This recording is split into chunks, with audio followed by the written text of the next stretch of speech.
Ciao a tutti e benvenuti a Drinkerland. Io sono Drinky, il vostro barman virtuale.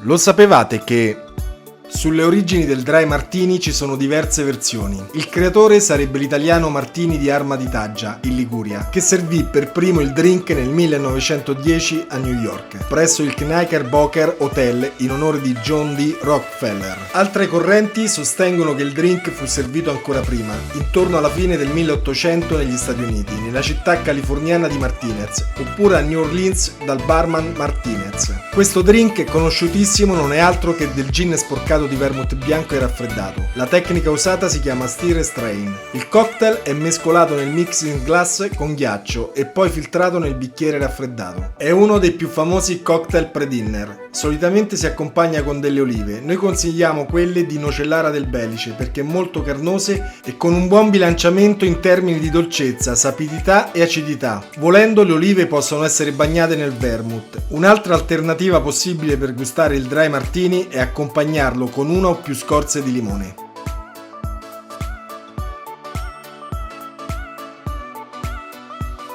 Gli ingredienti per preparare questo cocktail sono 60 ml di gin, 10 ml di vermouth dry, scorza di limone, ghiaccio, olive verdi.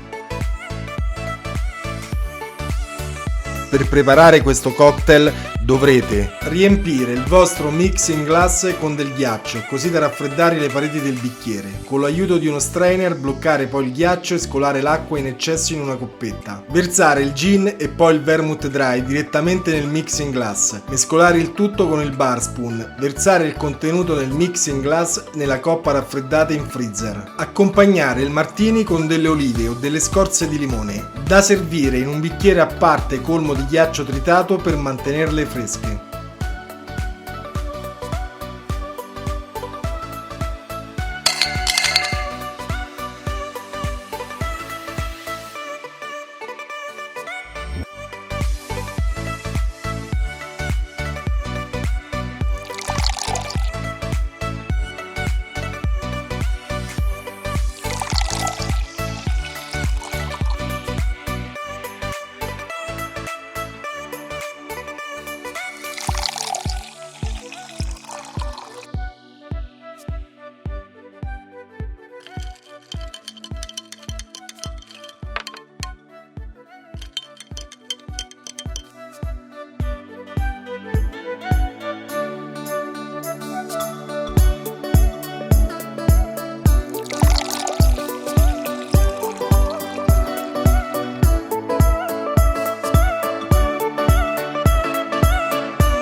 Il vostro cocktail è pronto.